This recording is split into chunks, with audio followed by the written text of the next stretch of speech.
तुम्हारी लाइफ का सबसे बड़ा ट्रैप पता है क्या है? तुमको लोन काफी आसानी से मिल जाता है। देखिए, प्रॉब्लम ये नहीं है कि लोन ऐप्स एग्जिस्ट करते हैं। प्रॉब्लम ये है कि लोन को काफी आसान बना दिया गया है लोगों के लिए। लगता हो जैसे कि 2 मिनट का ही काम है। नया आईफोन चाहिए, लोन ले लो। ट्रिप प्लान हो गई है, लोन ले लो। सैलरी नहीं आई, लोन ले लो।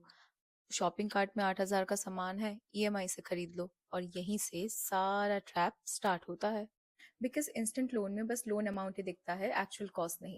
एक्चुअल कॉस्ट में processing fee, late fee, interest, penalty, GST, ये सब ऐड होता है। और कभी कभी हिडन चार्जेस भी ऐड होते हैं। आप सोचते होंगे आपने बस 5,000 रुपए ही लिए हैं, बट लोन रीपेमेंट करते वक्त अमाउंट कुछ और होता है। देखिए, इसी के साथ अगर लोन रीपेमेंट मिस हो जाती है तो प्रॉब्लम सिर्फ पैसा ही नहीं रहता है। रिकवरी कॉल्स आना स्टार्ट हो जाती हैं, मेंटल प्रेशर बनना स्टार्ट हो जाता है।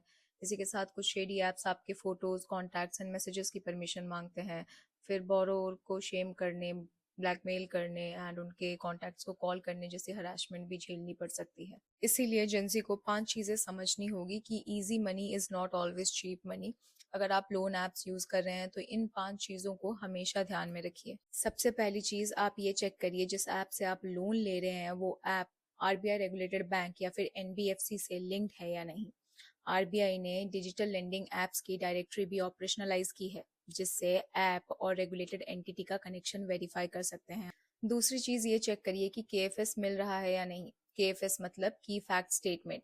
इसमें total charges, annual percentage rate, fees, repayment schedule सब क्लियर होना चाहिए। तीसरी चीज ये चेक करिए कि जो ऐप आप यूज कर रहे हैं वो अननेसेसरी परमिशंस तो नहीं मांग रहा, जैसे कि कॉन्टैक्ट्स, एसएमएस, गैलरी, लोकेशन। ये सब की परमिशन नहीं चाहिए होती है लोन लेने के लिए। अगर कोई भी ऐप ये सब की परमिशन मांगे तो उससे लोन मत लीजिए। चौथी चीज ये है कि आप कहीं भी पढ़ रहे हैं सिर्फ टुडे अप्रूवल या फिर इंस्टेंट अप्रूवल, इन सब के प्रेशर या इन्फ्लुएंस में लोन के लिए अप्लाई मत करिए। पांचवी चीज ये है कि अगर आपके पास रीपेमेंट का क्लियर प्लान नहीं है ऑलरेडी तो लोन के लिए अप्लाई मत करिए। और इसी के साथ एक सिंपल चीज याद रखिए कि अगर लोन लाइफस्टाइल के लिए है तो अवॉइड करो। अगर लोन इमरजेंसी के लिए है तो पहले एनबीएफसी या फिर ट्रस्टेड बैंक जैसे ऑप्शंस चेक करो। और अगर लोन लेने के बाद आपको लगता है कि नेक्स्ट मंथ के रेंट, बिल्स या फिर फूड में आपको कॉम्प्रोमाइज करना पड़ेगा तो लोन मत लो।